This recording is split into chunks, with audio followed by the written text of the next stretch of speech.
Hello students, welcome to ਸਮਰਥ academy.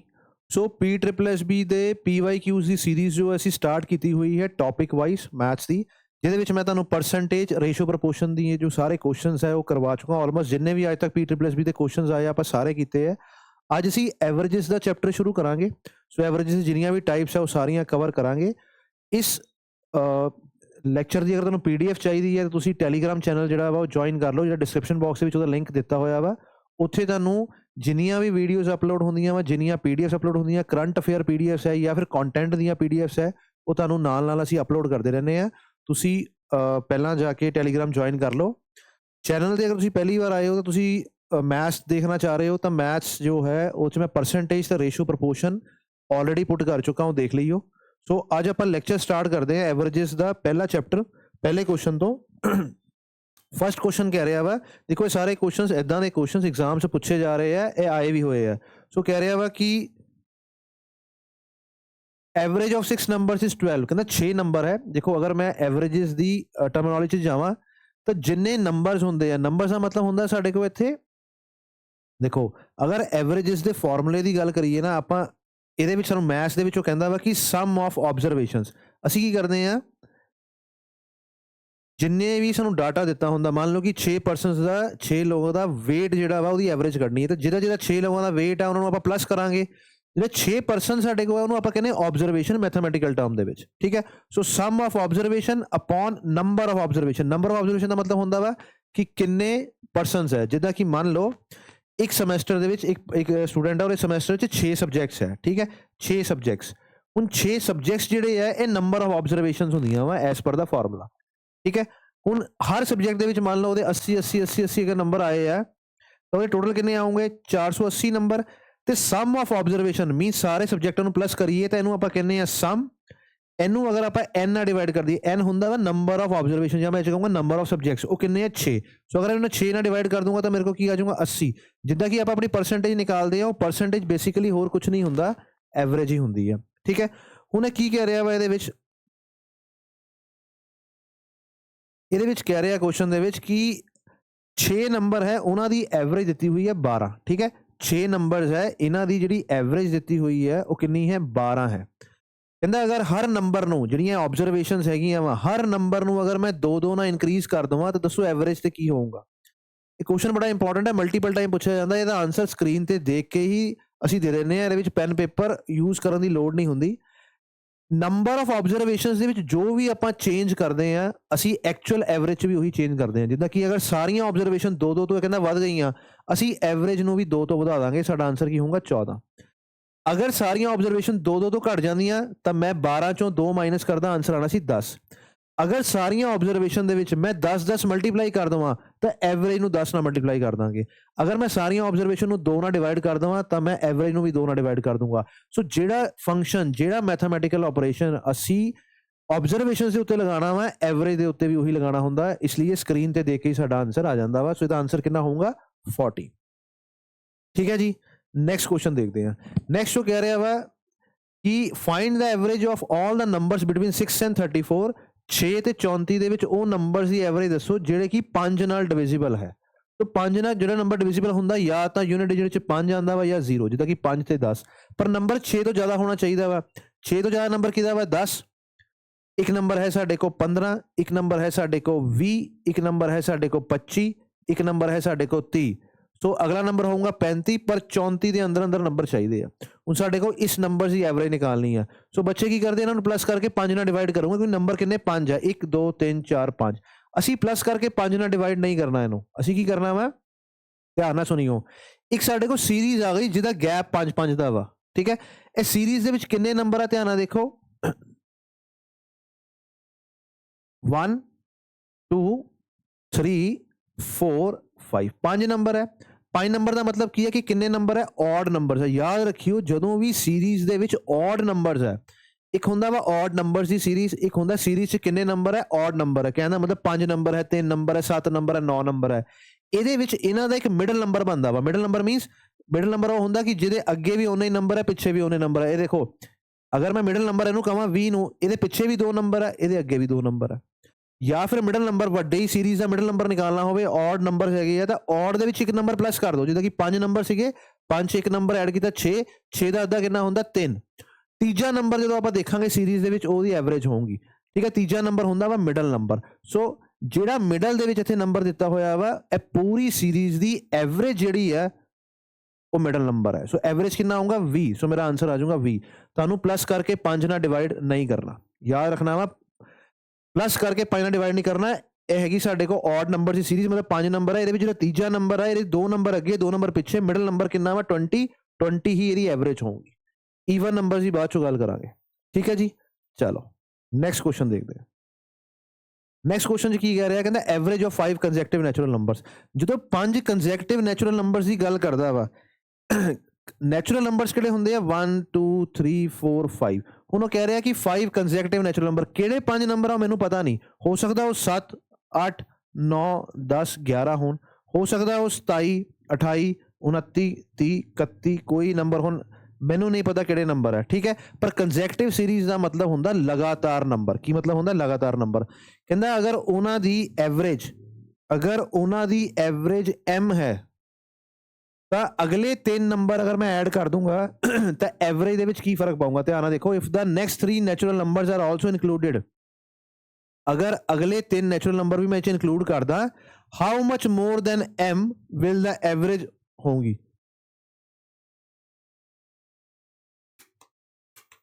ਉਹ ਪੁੱਛ ਰਿਹਾ ਕਿ ਐਵਰੇਜ ਤੇ ਕੀ ਫਰਕ ਪਾਊਂਗਾ ਇਹ ਤੁਸੀਂ ਪਰਮਾਨੈਂਟਲੀ ਗੱਲ ਆਪਣੇ ਧਿਆਨ 'ਚ ਰੱਖ ਲੈਣੀ ਹੈ ਕਿ ਨੈਚੁਰਲ ਨੰਬਰ ਦੀ ਸੀਰੀਜ਼ ਦੇ ਵਿੱਚ ਅਗਰ ਮੈਂ 2 ਨੰਬਰ ਹੋਰ ਅਗਲੇ ਐਡ ਕਰ ਲਵਾਂ ਤਾਂ ਮੇਰੀ ਜੋ ਐਵਰੇਜ ਹੈ ਉਹ 1 ਨੰਬਰ ਤੋਂ ਵੱਧਦੀ ਹੈ ਜਿੱਦਾਂ ਕਿ ਅਗਰ ਮੈਂ 2 ਨੰਬਰ ਐਡ ਕਰ ਲੈਂਦਾ ਅਗਲੇ ਤਾਂ ਐਵਰੇਜ ਜਿਹੜੀ ਉਹ ਕਿੰਨੀ ਹੋ ਜਾਣੀ ਸੀ m+1 ਅਗਰ ਮੈਂ ਅਗਲੇ 4 ਨੰਬਰ ਐਡ ਕਰਦਾ ਤਾਂ ਐਵਰੇਜ ਕਿੰਨੀ ਹੋ ਜਾਣੀ ਸੀ m+2 ਹਰ 2 ਨੰਬਰਸ ਪਿੱਛੇ ਇੱਕ ਐਵਰੇਜ ਵੱਧ ਜਾਂਦੀ ਹੈ ਪਰ ਉਹਨੇ ਕਿਹਾ 3 ਨੰਬਰ ਐਡ ਕੀਤੇ 3 ਦੇ ਪਿੱਛੇ ਕਿੰਨੀ ਹੋਊਗੀ 1.5 ਐਵਰੇਜ ਵੱਧ ਜਾਊਗੀ ਕਿੰਨੀ ਵੱਧ ਜਾਊਗੀ 1.5 ਵੱਧ ਜਾਊਗੀ ਤੁਸੀਂ ਪ੍ਰੈਕਟੀਕਲੀ ਦੇਖ ਵੀ ਸਕਦੇ ਹੋ ਇਹਨੂੰ ਜਿੱਦਾਂ ਕਿ ਉਹ ਮੈਨੂੰ ਕਹਿ ਰਿਹਾ ਵਾ ਕਿ ਨੈਚੁਰਲ ਨੰਬਰਸ ਹੈ 5 ਮੈਂ ਮੰਨ ਲਿਆ 1 2 3 4 5 ਹੁਣ ਇਹਨਾਂ ਦੀ ਐਵਰੇਜ ਕਿੰਨੀ ਹੋਊਗੀ 3 ਨੰਬਰ ਹੋਊਗੀ ਇਹਦੀ ਮਿਡਲ ਨੰਬਰ ਜਿਹੜੀ ਐਵਰੇਜ ਹੋਊਗੀ 3 ਠੀਕ ਹੈ ਹੁਣ ਉਹ ਕਹਿ ਰਿਹਾ ਕਿ ਅਗਲੇ 3 ਨੰਬਰ ਐਡ ਕਰਾਂਗੇ ਤਾਂ ਮੈਂ ਕਿਹਾ ਸੀ ਅਗਰ ਤੁਸੀਂ 2 ਨੰਬਰ ਅਗਲੇ ਐਡ ਕਰ ਲਓ ਤਾਂ ਫਿਰ ਕੀ ਹੈ 1 ਨੰਬਰ ਤੋਂ ਵੱਧ ਜਾਊਗੀ ਹੁਣ ਤੁਸੀਂ ਧਿਆਨ ਦਿਓ ਅਗਰ ਪੂਰੀ ਸੀਰੀਜ਼ ਦੀ ਐਵਰੇਜ ਕਿਹੜੀ ਆਊਗੀ ਮਿਡਲ ਨੰਬਰ ਕਿਹੜਾ ਵਾ 4 ਹੈ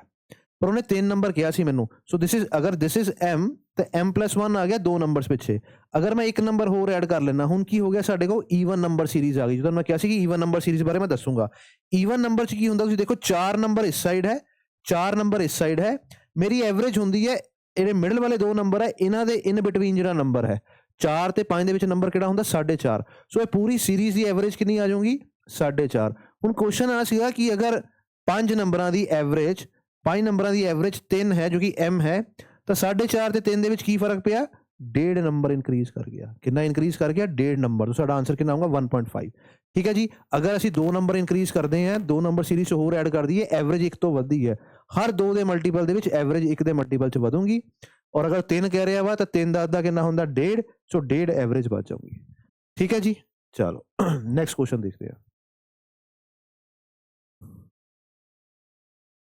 ਨੈਕਸਟ ਕੁਐਸਚਨ ਹੈ ਕਹਿੰਦਾ what is the average of the first 7 multiples of 9 ਦੇ ਕਿੰਨੇ ਮਲਟੀਪਲਸ ਹੋਣੇ ਚਾਹੀਦੇ ਆ 7 ਦੇਖੋ ਫਿਰ ਸੀਰੀਜ਼ ਬਣੂਗੀ ਧਿਆਨ ਨਾਲ ਦੇਖੋ ਹਾਲਾਂਕਿ ਇਹਦਾ ਆਨਸਰ ਦੇਖ ਕੇ ਪਤਾ ਲੱਗ ਜਾਂਦਾ ਵਾ ਕੀ ਆਊਗਾ ਕੀ ਕਹਿ ਰਿਹਾ ਵਾ 7 ਮਲਟੀਪਲ ਮੈਂ ਕੀ ਹੋਊਗਾ 1 2 3 4 5 6 7 ਅਗਰ ਆਪਾਂ 7 ਆਬਜ਼ਰਵੇਸ਼ਨਸ ਲਿਖੀਏ ਇੱਥੇ ਇਹ ਕਿੰਨੇ ਔਡ ਨੰਬਰ ਹੈ ਔਡ ਦੇ ਵਿੱਚ ਮਿਡਲ ਨੰਬਰ ਕੀ ਹੁੰਦਾ 7 ਦੇ ਵਿੱਚ ਇੱਕ ਐਡ ਕਰ ਦਿਓ 8 ਦਾ ਅੱਧਾ ਕਿੰਨਾ 4 ਇਹਦੇ ਵਿੱਚ ਆ ਨੰਬਰ ਜੋ ਆਊਗਾ ਸਾਡੇ ਕੋਲ ਜਦੋਂ ਮੈਂ 9 ਦੇ 7 ਮਲਟੀਪਲ ਲਿਖੂੰਗਾ 9 ਦੇ 7 ਮਲਟੀਪਲ ਲਿਖੂੰਗਾ ਤਾਂ ਉਹਦੇ ਵਿੱਚ ਇੱਕ ਨੰਬਰ ਐਡ ਕਰਕੇ ਮਿਡਲ ਨੰਬਰ ਕਿੰਨਾ ਆ ਗਿਆ ਚੌਥਾ ਸੋ ਜਿਹੜਾ ਇੱਥੇ ਚੌਥਾ ਮਲਟੀਪਲ ਹੋਊਗਾ ਉਹ ਮੇਰੀ ਐਵਰੇਜ ਹੋਊਗੀ ਤੇ 9 ਦਾ ਚੌਥਾ ਮਲਟੀਪਲ ਕਿਹੜਾ ਹੁੰਦਾ ਵਾ 36 ਸਾਡਾ ਆਨਸਰ ਕਿੰਨਾ ਆਊਗਾ 36 ਬਸ ਇੰਨਾ ਹੀ ਹੈ ਕੁਐਸਚਨ ਕਰਕੇ ਦੇਖ ਲਓ ਚਾਹੇ 9 18 27 36 45 54 63 ਠੀਕ ਹੈ ਸੋ ਮਿਡਲ ਨੰਬਰ 36 ਆਊਗਾ ਤੁਸੀਂ ਪਲੱਸ ਕਰਕੇ ਵੀ 7 ਨਾਲ ਡਿਵਾਈਡ ਕਰਕੇ ਦੇਖ ਲਓ ਉਹ ਕਰਨਾ ਨਹੀਂ ਹੁੰਦਾ ਐਗਜ਼ਾਮ ਦੇ ਵਿੱਚ ਅਸੀਂ ਸਿਰਫ ਆਨਸਰ ਦੱਸਣਾ ਵਾ ਉਹਨੂੰ ਕੀ ਹੈ ਠੀਕ ਹੈ ਜੀ ਚਲੋ ਨੈਕਸਟ ਕੁਐਸਚਨ ਦੇਖਦੇ ਹਾਂ ਨੈਕਸਟ ਕਹਿ ਰਿਹਾ ਵਾ ਕਹਿੰਦਾ ਕਿ ਇਫ ਦਾ ਐਵਰੇਜ ਆਫ ਧਿਆਨ ਨਾਲ ਦੇਖਿਓ ਇਹਨੂੰ ਵੀ ਪਲੱਸ ਨਹੀਂ ਕਰਨਾ ਅਸੀਂ ਕਹਿੰਦਾ ਅਗਰ ਐਵਰੇਜ ਆਫ 21 25 24 ਸੌਰੀ 24 ਹਾਂ 24 20 A and B A and ਇੱਥੇ ਲਿਖ ਲੈਣੇ B ਕਹਿੰਦਾ ਅਗਰ ਇਹਨਾਂ ਦੀ ਐਵਰੇਜ 26 ਹੈ ਤਾਂ ਦੱਸੋ A ਤੇ B ਦੀ ਐਵਰੇਜ ਕਿੰਨੀ ਹੋਊਗੀ। ਧਿਆਨ ਨਾਲ ਦੇਖਿਓ ਇਹਨੂੰ ਕਿੱਦਾਂ ਕਰਨਾ ਅਸੀਂ ਕੁਐਸਚਨ ਨੂੰ।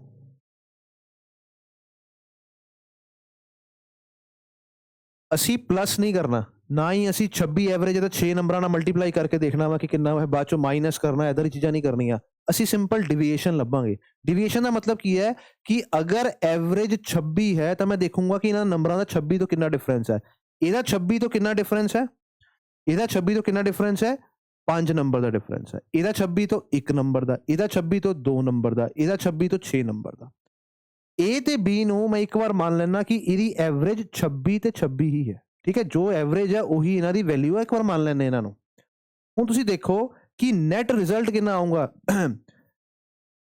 26 ਦਾ ਐਵਰੇਜ ਹੋਣੀ ਚਾਹੀਦੀ। ਐਵਰੇਜ 26 ਦਾ ਮਤਲਬ ਦੇਖੋ, ਐਵਰੇਜ 26 ਦਾ ਮਤਲਬ ਕੀ ਹੁੰਦਾ ਵਾ ਕਿ ਅਗਰ ਇਹ ਚਾਰ ਵੈਲਿਊਜ਼ ਨੈਗੇਟਿਵ ਆ ਗਈਆਂ ਨਾ, ਇਹ ਵਾਲੀ ਚਾਰ ਵੈਲਿਊਜ਼ ਨੈਗੇਟਿਵ ਹੈ ਤੇ ਉਹ A B ਦੀਆਂ ਪੋਜ਼ਿਟਿਵ ਹੋਣਗੀਆਂ ਤੇ ਬੈਲੈਂਸ ਹੋ ਕੇ 26 ਹੋਊਗਾ, ਬੈਲੈਂਸ ਹੋ ਕੇ 26 ਹੋ ਜਾਊਗਾ। 26 ਐਵਰੇਜ ਦਾ ਮਤਲਬ ਤੁਸੀਂ ਕਹਿ ਸਕਦੇ ਅਗਰ ਤਕੜੀ ਜਿਹੜੀ ਹੈ ਵਿਚਕਾਰ ਹੈ, ਦੋਨੋਂ ਸਾਈਡ ਤੇ ਭਾਰ ਬਰਾਬਰ ਹੈ। ਅਗਰ ਇਧਰ ਨੈਗੇਟਿਵ ਭਾਰ ਹੈ ਤੇ ਉਧਰ ਪੋਜ਼ਿਟਿਵ ਭਾਰ ਹੋਣਾ ਚਾਹੀਦਾ ਵਾ ਤੇ 26 ਤੇ ਆ ਕੇ ਰੁਕਣਾ ਚਾਹੀਦਾ ਵਾ, ਠੀਕ ਹੈ। ਸੋ ਅਸੀਂ ਦੇਖਦੇ ਹਾਂ ਨੈਗੇਟਿਵ ਹੈ ਕਿੰਨਾ, 6 ਤੇ 2 8 ਤੇ 1 9 ਤੇ 5 14, -14 ਹੈ। ਹੁਣ -14 ਨੂੰ ਇਹਦੀ ਐਵਰੇਜ ਮੰਨ ਲੈਂਦੇ ਕਿ 26 26 ਹੈ। -14 ਨੂੰ ਖਤਮ ਕਰਨ ਲਈ, ਕਿਉਂਕਿ ਐਵਰੇਜ 26 ਤੱਕ ਲੈ ਕੇ ਜਾਣੀ, ਤਾਂ ਮੈਨੂੰ +14 14 ਇੱਥੇ ਐਡ ਕਰਨਾ ਪਊਗਾ ਤੇ 14 ਐਡ ਕਿਹਦੇ ਵਿੱਚ ਹੋਊਗਾ, ਇਹਨਾਂ ਦੋਨਾਂ ਨੰਬਰਾਂ ਦੇ ਉੱਪਰ। ਆਪਾਂ ਮੰਨ ਲੈਂਦੇ ਕਿ 7 ਇੱਥੇ ਐਡ ਹੋ ਗਿਆ, 7 ਇੱਥੇ ਐਡ ਹੋ ਗਿਆ, ਠੀਕ ਹੈ। ਤਾਂ ਇਹਦਾ ਮਤਲਬ A ਤੇ B ਦੀ ਵੈਲਿਊ ਕਿੰਨੀ ਹੋਣੀ ਚਾਹੀਦੀ ਹੈ। ਧਿਆਨ ਨਾਲ ਦੇਖੋ, ਇਹ ਮੇਰੇ ਕੋਲ ਆ ਗਿਆ 33 ਇੱਥੇ ਆ ਗਿਆ, 33 ਇੱਥੇ ਆ ਗਿਆ, ਠੀਕ ਹੈ। ਹੁਣ ਕੀ ਇਹਨਾਂ ਦੀ ਐਵਰੇਜ ਦੱਸਣੀ ਹੈ, ਇੱਕ ਨੰਬਰ 33। ਦੇਖੋ A B ਦੀ ਵੈਲਿਊ 33 33 ਨਹੀਂ ਹੈ, A B ਦੀ ਵੈਲਿਊ ਪੁੱਛੀ ਵੀ ਨਹੀਂ, ਉਹਨੇ ਐਵਰੇਜ ਪੁੱਛੀ ਹੈ। ਸੋ ਅਗਰ ਦੋਨੋਂ ਨੰਬਰ ਸੇਮ ਹੈ ਤਾਂ ਇਹਦੀ ਐਵਰੇਜ ਕਿੰਨੀ ਹੋਊਗੀ, 33 ਹੀ ਹੋਊਗੀ। ਸਾਡਾ ਆਨਸਰ ਕਿੰਨਾ ਵਾ, ਸੋ 33 + 33 ਕਿੰਨਾ ਹੁੰਦਾ, 66। ਸੋ 66 ਨੂੰ 2 ਨਾਲ ਡਿਵਾਈਡ ਕਰਾਂਗੇ ਤਾਂ ਫਿਰ 33 ਹੀ ਆਊਗਾ ਸਾਡਾ ਆਨਸਰ। ਸੋ ਬੇਸਿਕਲੀ ਸਾਡਾ ਆਨਸਰ ਕਿੰਨਾ ਆਊਗਾ, 33। ਇਹਦੇ ਵਿੱਚ ਆਪਾਂ ਕੁਝ ਨਹੀਂ ਪਲੱਸ ਕੀਤਾ, ਕੋਈ ਵੀ ਮਾਈਨਸ ਨਹੀਂ ਕੀਤਾ। ਐਗਜ਼ਾਮ ਦੇ ਪੁਆਇੰਟ ਆਫ ਵਿਊ ਨਾਲ ਦੇਖੀਏ ਤਾਂ ਸਿੱਧਾ ਡਿਵੀਏਸ਼ਨਸ ਲਿਖਦੇ ਹਾਂ ਆਪਾਂ, ਜਿੱਦਾਂ ਕਿ ਇਸ ਕੇਸ ਲਿਖੂਗਾ -4 -1, ਇਹ ਆ ਗਿਆ -14। ਮੈਨੂੰ +14 ਚਾਹੀਦਾ ਵਾ ਕਿਹਦੇ, ਐਵਰੇਜ ਦੇ ਵਿੱਚ। ਸੋ ਐਵਰੇਜ ਅਗਰ ਮੈਂ A B ਦੀ 26 ਤੇ 26 ਮੰਨ ਲਈ ਤਾਂ ਮੈਨੂੰ 14 ਪਲੱਸ ਕਰਨਾ ਵਾ, ਤਾਂ 7 ਮੈਂ ਇੱਥੇ ਪਲੱਸ ਕਰ ਦੂੰਗਾ, 7 ਇੱਥੇ ਪਲੱਸ ਕਰ ਦੂੰਗਾ, ਦੋਨੋਂ ਨੰਬਰ 33 33 ਹੈ, ਐਵਰੇਜ ਵੀ 33 ਆ ਜਾਊਗੀ। ਸਾਡਾ ਆਨਸਰ ਕਿੰਨਾ ਆ ਜਾਊਗਾ, 33। ਠੀਕ ਹੈ ਜੀ, ਸਮਝ ਗਏ। ਨੈਕਸਟ ਕੁਐਸਚਨ ਕਰਦੇ ਹਾਂ। ਨੈਕਸਟ ਕੁਐਸਚਨ ਹੈ, ਕਹਿੰਦਾ ਐਵਰੇਜ ਆਫ 2 ਨੰਬਰਸ ਇਜ਼ 5। ਕਹਿੰਦਾ ਦੋ ਨੰਬਰਸ ਹੈ, ਉਹਨਾਂ ਦੀ ਐਵਰੇਜ ਕਿੰਨਾ ਲਿਖਦੇ ਹਾਂ ਆਪਾਂ, ਉਹ 5 ਹੈ। ਤਾਂ ਮੈਂ ਕਹਿ ਸਕਦਾ ਕਿ ਦੋ ਨੰਬਰਸ ਦਾ ਜਿਹੜਾ ਸਮ ਹੈ ਉਹ ਕਿੰਨਾ ਵਾ, 10। ਹੁਣ ਅਗਲੀ ਲਾਈਨ ਪੜੋ, ਕਹਿੰਦਾ square root of their product, square root of their product ਕੀ ਹੈ, A ਤੇ B ਦਾ ਪ੍ਰੋਡਕਟ ਕਿੰਨਾ ਹੋਊਗਾ। ਕਹਿੰਦਾ ਇਹਦੀ ਵੈਲਿਊ ਕਿੰਨੀ ਹੈ, 4। AB ਦੀ ਵੈਲਿਊ ਕਿੰਨੀ ਹੋਊਗੀ, 16। ਇੱਥੇ ਲਿਖੋ 16। ਹੁਣ ਇਦਾਂ ਦੇ ਨੰਬਰ ਦੇਖਣੇ ਆ, ਉਹ ਕਹਿੰਦਾ ਦੋ ਨੰਬਰਸ ਦੱਸੋ ਕਿਹੜੇ ਕਿਹੜੇ, ਇਦਾਂ ਦੇ ਨੰਬਰਸ ਦੇਖਣੇ ਆ ਜਿਨ੍ਹਾਂ ਦਾ ਸਮ 10 ਹੈ। ਤਾਂ ਸਾਰੇ ਆਪਸ਼ਨਸ ਦੇ ਵਿੱਚ ਹੀ ਸਮ ਕਿੰਨਾ ਵਾ, 10 ਹੈ। ਹੁਣ ਆਪਾਂ ਦੇਖਣਾ ਕਿ ਦੋ ਨੰਬਰ ਇਦਾਂ ਦੇ ਦੇਖੋ ਜਿਹਨਾਂ ਨੂੰ ਮਲਟੀਪਲਾਈ ਕਰਕੇ 16 ਬਣਦਾ ਹੋਵੇ। 7 ਤੇ 3 21, 6 ਤੇ 4 24, 8 ਤੇ 16, 5 ਤੇ 5 25। ਸੋ ਮੇਰਾ ਆਨਸਰ ਕੀ ਹੋਊਗਾ, C ਆਪਸ਼ਨ। ਆਨਸਰ ਕੀ ਹੋਊਗਾ ਸਾਡਾ, C ਆਪਸ਼ਨ। ਠੀਕ ਹੈ ਜੀ, ਚਲੋ ਨੈਕਸਟ ਕੁਐਸਚਨ। ਇਹ ਸਾਰੇ ਕੁਐਸਚਨ PSSB ਦੇ ਡਿਫਰੈਂਟ ਐਗਜ਼ਾਮਸ ਦੇ ਵਿੱਚ ਪੁੱਛੇ ਗਏ ਆ। ਠੀਕ ਹੈ ਜੀ। ਸੋ ਕਹਿੰਦਾ ਕਿ there are 5 numbers, the average of first 4 numbers. So ਮੈਂ ਮੰਨ ਲੈਣਾ ਕਿ ਫਸਟ 4 ਨੰਬਰ ਹੈ A + B + C + D। ਇਹਨਾਂ ਦੀ ਐਵਰੇਜ ਜਿਹੜੀ ਹੈ ਉਹ 4 ਨਾਲ ਡਿਵਾਈਡ ਕਰਕੇ ਆਉਂਗੀ। ਉਹ ਕਿਹਦੇ ਬਰਾਬਰ ਹੈ, 5 ਟਾਈਮਸ ਦਾ 5th ਨੰਬਰ। 5th ਨੰਬਰ ਆਪਾਂ ਮੰਨ ਲੈਣੇ E ਹੈ। ਠੀਕ ਹੈ। ਸੋ ਮੈਂ ਕਹਿ ਸਕਦਾ ਹਾਂ ਕਿ A + B + C + D the value ਕਿੰਨੀ ਹੋਊਗੀ, 5 4 20 E। ਹੁਣ ਉਹ ਕਹਿ ਰਿਹਾ ਕਿ average of 5 number, first 5 number ਜਿਹੜੇ 5 ਨੰਬਰਸ ਆ, ਇਹਨਾਂ ਦੀ ਐਵਰੇਜ ਜਿਹੜੀ ਹੈ ਉਹ ਕਿੰਨੀ ਹੈ, 42 ਹੈ। ਐਵਰੇਜ ਕਿੰਨੀ ਹੈ, 42। ਧਿਆਨ ਨਾਲ ਦੇਖੋ, A + B + C + D + E, ਇਹਨਾਂ ਦੀ ਜਿਹੜੀ ਐਵਰੇਜ ਹੈ ਉਹ ਕਿੰਨੀ ਹੈ, 42 ਹੈ। ਜਾਂ ਮੈਂ ਕਹੂੰਗਾ ਕਿ ਇਹਨਾਂ ਦਾ ਸਮ ਕਿੰਨਾ ਵਾ, ਧਿਆਨ ਨਾਲ ਦੇਖਿਓ, ਇਹਨਾਂ ਦਾ ਸਮ ਕਿੰਨਾ ਵਾ, 42 × 5 ਕਿੰਨਾ ਹੁੰਦਾ, 210। ਠੀਕ ਹੈ। ਅਗਰ ਸਾਰਿਆਂ ਦੀ ਐਵਰੇਜ 42 ਹੈ ਤਾਂ ਸਮ ਕਿੰਨਾ ਹੋ ਜਾਊਗਾ, 210 ਹੋ ਜਾਊਗਾ। ਹੁਣ ਉਹ ਕੀ ਕਹਿ ਰਹੇ, ਧਿਆਨ ਨਾਲ ਦੇਖੋ ਕਿ ਜਿਹੜਾ ਇਹ 4 ਨੰਬਰ ਦਾ ਸਮ ਹੈ ਕਿਹਦੇ ਬਰਾਬਰ ਹੈ, 20E ਦੇ ਬਰਾਬਰ ਹੈ। ਸੋ ਇੱਥੇ 4 ਨੰਬਰ ਦਾ ਸਮ ਮੈਂ ਲਿਖ ਲਵਾਂ 20E। ਇਹਦੀ ਵੈਲਿਊ ਕਿੰਨੀ ਆ ਗਈ, 20E ਪਲੱਸ ਇੱਥੇ ਇਹਦੀ ਵੈਲਿਊ ਕਿੰਨੀ ਆ ਗਈ, E। ਇੱਥੇ ਆ ਗਿਆ 210, ਇੱਥੇ ਆ ਗਿਆ 21E = 210। 21 ਨਾਲ 21 ਕੱਟ ਗਿਆ, E ਦੀ ਵੈਲਿਊ ਕਿੰਨੀ ਆ ਗਈ, 10। E ਦੀ ਵੈਲਿਊ ਕਿੰਨੀ ਆ ਗਈ, 10। ਹੁਣ ਕੁਐਸਚਨ ਕੀ ਪੁੱਛਦਾ ਪਿਆ ਵਾ, ਕਹਿੰਦਾ ਐਵਰੇਜ ਦੱਸੋ ਪਹਿਲੇ 4 ਨੰਬਰਸ ਦੀ। ਪਹਿਲੇ 4 ਨੰਬਰ ਸੀ ਜਿਹੜੀ ਐਵਰੇਜ ਸੀਗੀ ਉਹ E ਦਾ 5 ਗੁਣਾ ਸੀਗੀ। ਕਿੰਨਾ ਸੀ 5 ਗੁਣਾ। ਸੋ E ਸਾਡੇ ਕੋਲ ਕਿੰਨਾ ਆ ਗਿਆ 10, ਇਹਦਾ 5 ਗੁਣਾ ਕਿੰਨਾ ਹੋਊਗਾ 50। ਸੋ ਸਾਡਾ ਆਨਸਰ ਕਿੰਨਾ ਆ ਗਿਆ 50। ਠੀਕ ਹੈ ਜੀ, ਇਦਾਂ ਦੇ ਵੀ ਬਹੁਤ ਸਾਰੇ ਕੁਐਸਚਨ ਆਉਂਦੇ ਆ, ਧਿਆਨ ਨਾਲ ਕਰਨੇ ਐਗਜ਼ਾਮਸ ਦੇ ਵਿੱਚ, ਗਲਤੀ ਨਹੀਂ ਕਰਨੀ। Average of the 5 numbers ABCDE is 80। 5 ਨੰਬਰਾਂ ਦੀ ਐਵਰੇਜ ਜਿਹੜੀ ਹੈ ਉਹ 80 ਹੈ। ਇਹ ਤੋਂ ਕਹਿ ਸਕਦੇ ਕਿ ਤੁਹਾਡੀ ਪਰਸੈਂਟੇਜ ਅਗਰ 80 ਹੈ ਤਾਂ 5 ਸਬਜੈਕਟਸ ਦੇ ਵਿੱਚ ਤੁਹਾਡੇ ਟੋਟਲ ਸਮ ਨੰਬਰਸ ਕਿੰਨੇ ਹੋਣਗੇ 400। ਠੀਕ ਹੈ, 8 ਨੂੰ 5 ਨਾਲ ਕਰਾਂਗੇ 40, 400 ਹੋ ਗਿਆ। ਉਹ ਕਹਿੰਦਾ ਕਿ ਐਵਰੇਜ ਆਫ ABC, ਧਿਆਨ ਨਾਲ ਦੇਖਿਓ, A plus B plus C the average ਕਿੰਨੀ ਹੈ 84। ਜਦੋਂ ਵੀ ਮੈਨੂੰ ਐਵਰੇਜ ਪਤਾ ਹੋਵੇ ਤੇ ਨਾਲ ਪਤਾ ਹੁਣ ਕਿੰਨੇ ਬੰਦਿਆਂ ਦੀ ਐਵਰੇਜ ਹੈ, ਕਿੰਨੇ ਸਬਜੈਕਟਸ ਦੀ ਐਵਰੇਜ ਹੈ, ਜਿੰਨੇ ਨੰਬਰਾਂ ਦੀ ਹੁੰਦੀ ਐਵਰੇਜ ਆਪਾਂ ਉਹਨਾਂ ਮਲਟੀਪਲਾਈ ਕਰਕੇ ਟੋਟਲ ਕੱਢ ਲੈਂਦੇ ਆ। 3 ਬੰਦਿਆਂ ਦੀ ਐਵਰੇਜ ਅਗਰ 84 ਹੈ ਤਾਂ ਸਮ ਕਿੰਨਾ ਹੋਊਗਾ 8 ਦਾ 80 ਦਾ 3 ਗੁਣਾ 240, 4 ਦਾ 3 ਗੁਣਾ 12, ਇੱਥੇ ਆ ਜਾਊਗਾ 252। ਠੀਕ ਹੈ, ਤੇ ਉਹ ਕਹਿ ਰਿਹਾ ਵਾ ਕਿ C plus D plus E ਇਹਦੀ ਜਿਹੜੀ ਐਵਰੇਜ ਹੈ ਉਹ ਕਿੰਨੀ ਹੈ 90। ਤਿੰਨਾਂ ਦੀ 90 ਹੈ ਤਾਂ ਸਮ ਕਿੰਨਾ ਹੋ ਜਾਊਗਾ 270। ਸੋ ਅਗਰ ਮੈਂ ਇਹਨਾਂ ਨੂੰ ਪਲੱਸ ਕਰਾਂ, ਧਿਆਨ ਨਾਲ ਦੇਖੋ, ਪਲੱਸ ਕਰਾਂਗੇ 7 5 12, ਇੱਥੇ ਕਿੰਨਾ ਆ ਗਿਆ 522। ਕਿੰਨਾ ਆ ਗਿਆ 522। ਹੁਣ ਇੱਕ ਗੱਲ ਦਾ ਧਿਆਨ ਦਿਓ, ਮੈਨੂੰ ਪੁੱਛ ਰਿਹਾ ਕਿ C ਦੀ ਵੈਲਿਊ ਕਿੰਨੀ ਹੈ। ਇੱਥੇ ਜਿਹੜੇ 5 ਨੰਬਰ ਲਏ ਆ ਉਹਦੇ ਵਿੱਚ ਮੈਂ A plus B plus C plus D plus E ਲਏ ਆ। ਠੀਕ ਹੈ, ਇਹਨਾਂ ਦੀ ਵੈਲਿਊ ਕਿੰਨੀ ਹੈ 400। ਇੱਥੇ A plus B plus C, A plus B plus C, ਇੱਥੇ C plus D plus E। ਤਾਂ C ਜਿਹੜਾ ਵਾ ਉਹ 2 ਵਾਰ ਆਇਆ ਵਾ, ਬਾਕੀ A plus B plus C plus D plus E। ਸੋ ਹੁਣ ਧਿਆਨ ਨਾਲ ਦੇਖੋ, ਇਹਦੇ ਕੋ 522 ਕੋ 2 ਵਾਰ E ਹੈ। 522 ਦੇ ਵਿੱਚੋਂ ਅਸੀਂ ਕੀ ਕਰਾਂਗੇ, ਇਹ 400 ਨੰਬਰ ਨੂੰ ਕਰ ਦਾਂਗੇ ਮਾਈਨਸ, 400 ਨੰਬਰ ਨੂੰ ਕਰਾਂਗੇ ਮਾਈਨਸ 122। ਹੁਣ ਇਹ ਨੰਬਰ ਕੀ ਆਇਆ ਤੁਸੀਂ ਦੇਖੋ 522 ਕਿਹਦੀ value C A plus B plus C plus C plus D plus E। ਇਹਦੇ ਚੋਂ ਮੈਂ ਮਾਈਨਸ ਕਰ ਦਿੱਤਾ ਕੀ 400, 400 ਚ ਕੀ ਸੀ A। ਸੋ A ਨਾਲ A ਕੱਟ ਗਿਆ, B ਨਾਲ B ਕੱਟ ਗਿਆ, D ਨਾਲ ਪਹਿਲਾਂ D ਕੱਟ ਲੈਣੇ, E ਨਾਲ E। ਹੁਣ C ਮੇਰੇ ਕੋਲ ਕੀ ਸੀਗਾ 2 ਵਾਰ, ਇੱਥੇ ਇੱਕ ਵਾਰ C ਕੱਟ ਗਿਆ ਤਾਂ ਬਚਿਆ ਕਿੰਨਾ C। ਇਹਦਾ ਮਤਲਬ ਇੱਥੇ ਜਦੋਂ ਮੈਂ 400 ਮਾਈਨਸ ਕੀਤਾ ਜੋ ਸਾਡੀ ਵੈਲਿਊ ਆਈ ਉਹ ਕਿਹਦੀ ਆ ਗਈ C ਦੀ। C ਦੀ ਵੈਲਿਊ ਹੀ ਉਹਨੇ ਪੁੱਛੀ ਹੋਈ ਹੈ। ਠੀਕ ਹੈ ਜੀ, ਇਦਾਂ ਦੇ ਕੁਐਸਚਨਸ ਦੇ ਵਿੱਚ ਇੱਕ ਵੈਲਿਊ ਕਾਮਨ ਹੁੰਦੀ ਹੈ, ਟੋਟਲ ਚੋਂ ਮਾਈਨਸ ਕਰਨ ਦੇ ਉਹਦੀ ਵੈਲਿਊ ਨਿਕਲ ਕੇ ਆਉਂਦੀ ਹੈ। ਠੀਕ ਹੈ ਜੀ, ਚਲੋ। Average of the 6 numbers is 24 while the average of the smallest and largest of them is। ਕਹਿੰਦੇ 6 ਨੰਬਰਸ ਹੈ, ਟੋਟਲ 6 ਨੰਬਰਸ ਹੈ, ਉਹਨਾਂ ਦੀ ਜੋ ਐਵਰੇਜ ਹੈ ਉਹ ਕਿੰਨੀ ਹੈ, ਐਵਰੇਜ ਜੋ ਹੈ ਉਹ ਹੈਗੀ 21। ਅਸੀਂ ਨਾਲ ਸਮ ਵੀ ਲਿਖ ਲੈਂਦੇ ਹਾਂ। तो सम ਕੱਢਣ ਲਈ ਆਪਾਂ ਕੀ ਕਰਦੇ ਹਾਂ 21 ਨੂੰ 6 ਨਾਲ ਮਲਟੀਪਲਾਈ ਕਰਾਂਗੇ, ਇੱਥੇ ਆ ਜਾਊਗਾ 126। 6 ਨੰਬਰਾਂ ਦੀ ਐਵਰੇਜ ਹੈਗੀ ਹੈ 24 ਐਵਰੇਜ।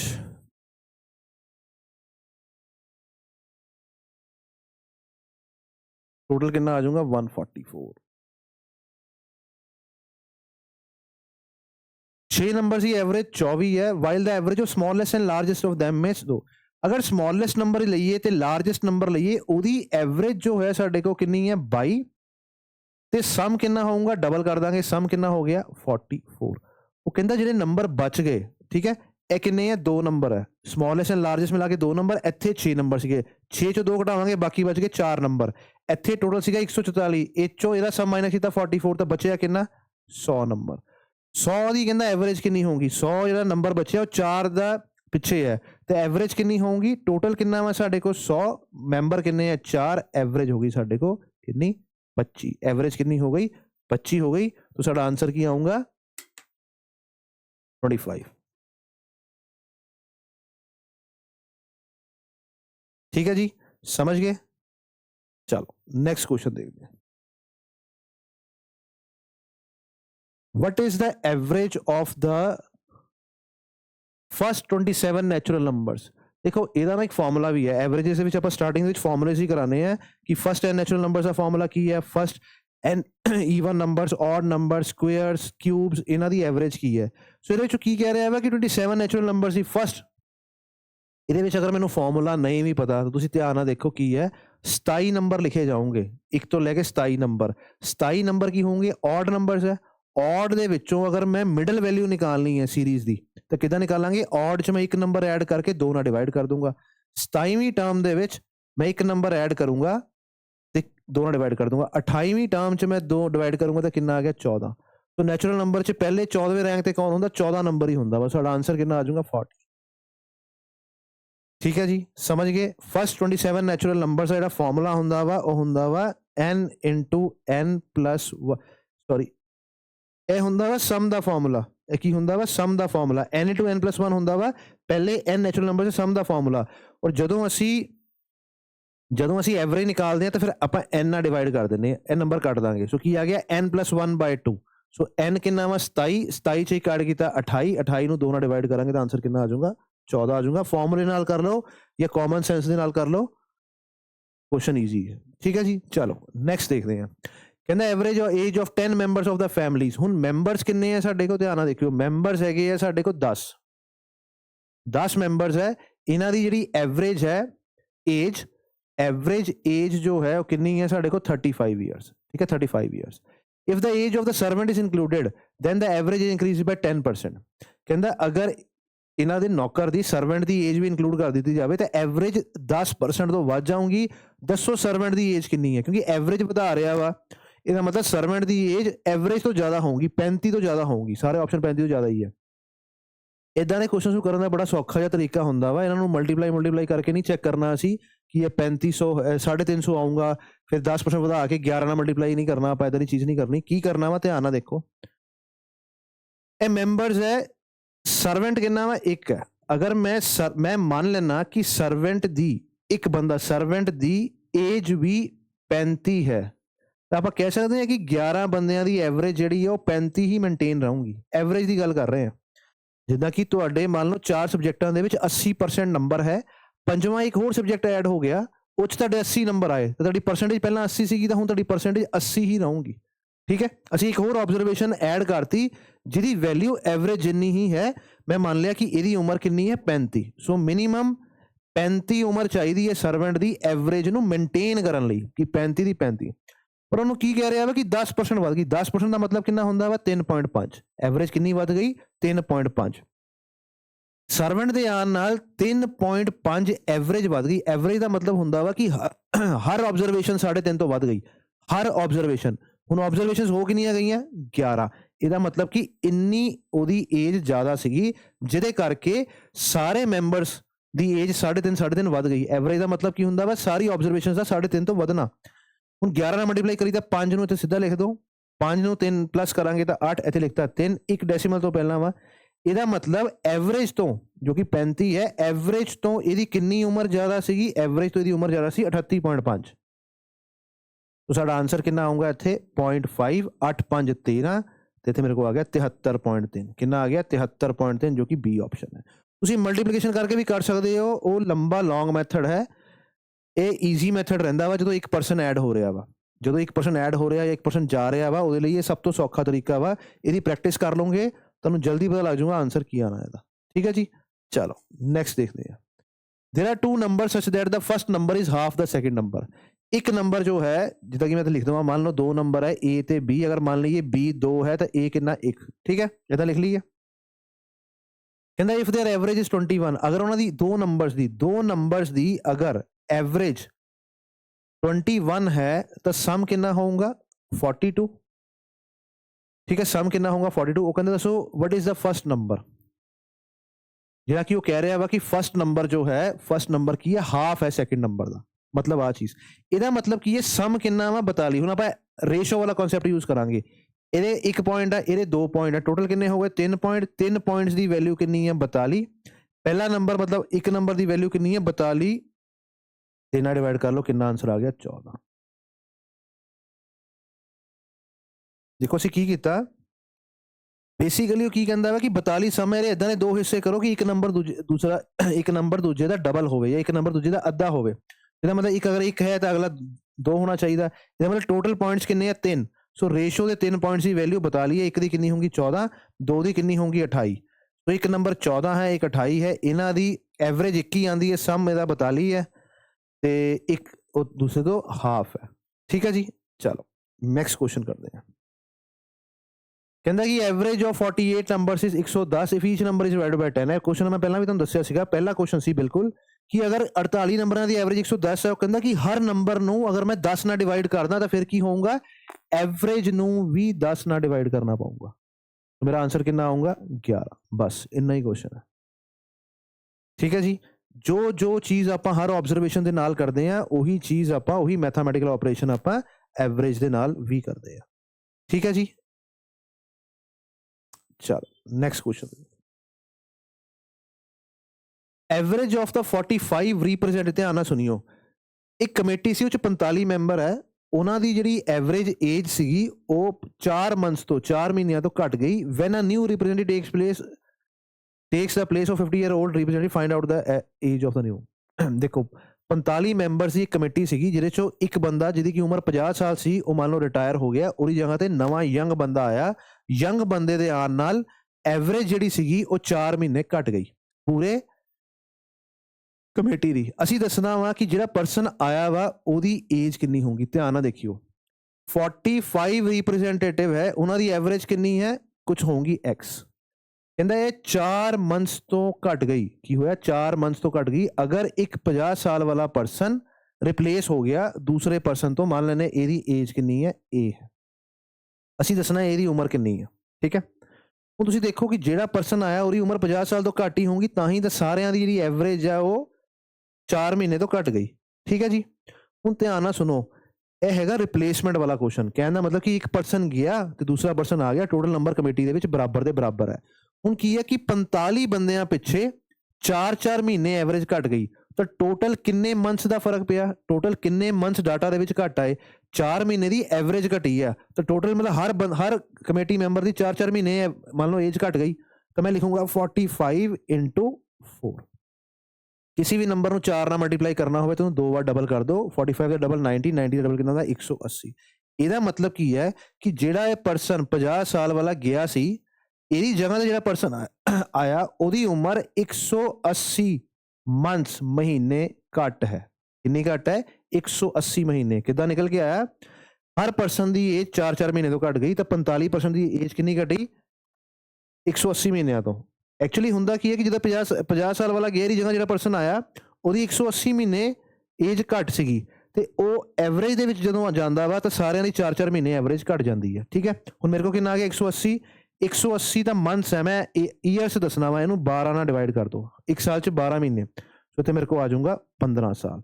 ਇਹਦਾ ਮਤਲਬ ਜਿਹੜਾ ਇਹਦੀ ਜਗ੍ਹਾ ਤੇ ਪਰਸਨ ਆਇਆ ਵਾ ਉਹਦੀ ਏਜ 15 ਸਾਲ ਘੱਟ ਹੈ। ਕਿੰਨੀ ਘੱਟ ਹੈ, 15 ਸਾਲ ਘੱਟ ਹੈ। ਕਿੰਨੀ ਹੋਊਗੀ, 35 ਸਾਲ ਹੋਊਗੀ, 35 ਈਅਰਸ। ਠੀਕ ਹੈ ਜੀ, ਅਸੀਂ ਕੀ ਦੇਖਣਾ ਹੁੰਦਾ ਵਾ ਕਿ ਅਗਰ 4 ਮਹੀਨੇ ਦਾ ਇਫੈਕਟ ਹੈ ਤਾਂ ਟੋਟਲ ਕਿੰਨਾ ਇਫੈਕਟ ਪਿਆ, ਟੋਟਲ ਇਫੈਕਟ ਪਿਆ 180 ਮੰਥਸ ਦਾ। 180 ਮੰਥਸ ਦਾ ਇਫੈਕਟ ਕਿਉਂ ਪਾਊਂਗਾ, ਇੱਕ ਪਰਸਨ ਗਿਆ ਦੂਸਰਾ ਪਰਸਨ ਆਇਆ, ਦੋਨਾਂ ਦੇ ਵਿੱਚ ਡਿਫਰੈਂਸ 180 ਮੰਥ ਦਾ ਹੋਊਗਾ, ਕਿਉਂਕਿ ਐਵਰੇਜ ਘਟੀ ਹੈ। ਇਹਦਾ ਮਤਲਬ ਨਵਾਂ ਪਰਸਨ ਦੀ 180 ਮਹੀਨੇ ਏਜ ਘੱਟ ਹੈ, ਜੋ ਕਿ 15 ਸਾਲ ਘੱਟ ਹੈ ਕਿਹਦੇ ਤੋਂ, ਜਾਣ ਵਾਲੇ ਪਰਸਨ ਤੋਂ। ਠੀਕ ਹੈ ਜੀ, ਚਲੋ ਨੈਕਸਟ ਕੁਐਸਚਨ ਕਰਦੇ ਹਾਂ। If the average of 3 numbers is 20, ਉਹ ਕਹਿੰਦਾ ਕਿ 3 ਨੰਬਰ ਹੈ, ਉਹਦੀ ਐਵਰੇਜ ਅਗਰ ਐਵਰੇਜ 20 ਹੈ ਤਾਂ ਸਮ ਕਿੰਨਾ ਹੋਊਗਾ, 3v। ਸਮ ਕਿੰਨਾ ਹੋਊਗਾ, 3 ਗੁਣਾ। ਕਹਿੰਦਾ ਉਹਨਾਂ ਜਿਹੜੀ 3 ਨੰਬਰ ਕੱਢ ਰਹੇ ਆ ਉਹਨਾਂ ਚੋਂ ਇੱਕ ਨੰਬਰ Z ਹੈ, ਇੱਕ ਨੰਬਰ Y ਹੈ। If one of the number is Z, other is Y, what is the remaining number. ਦੇਖੋ ਨੰਬਰ ਕਿੰਨਾ ਹੋ ਗਿਆ ਟੋਟਲ, 3v। ਟੋਟਲ ਨੰਬਰ ਕਿੰਨਾ ਹੋ ਗਿਆ, 3v। ਅਗਰ ਐਵਰੇਜ 3 ਨੰਬਰ ਦੀ ਐਵਰੇਜ ਅਗਰ 20 ਹੈ, ਉਹਨਾਂ ਦਾ ਸਮ ਕਿੰਨਾ ਹੋਊਗਾ, 3 ਗੁਣਾ 3v।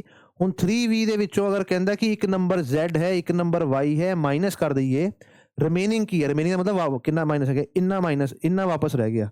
तो 3v minus Z minus Y जो है डी ऑप्शन साडा आंसर आऊगा। ठीक है, डी ऑप्शन जो है वो की रहूंगा साडा आंसर आऊगा। ठीक है जी,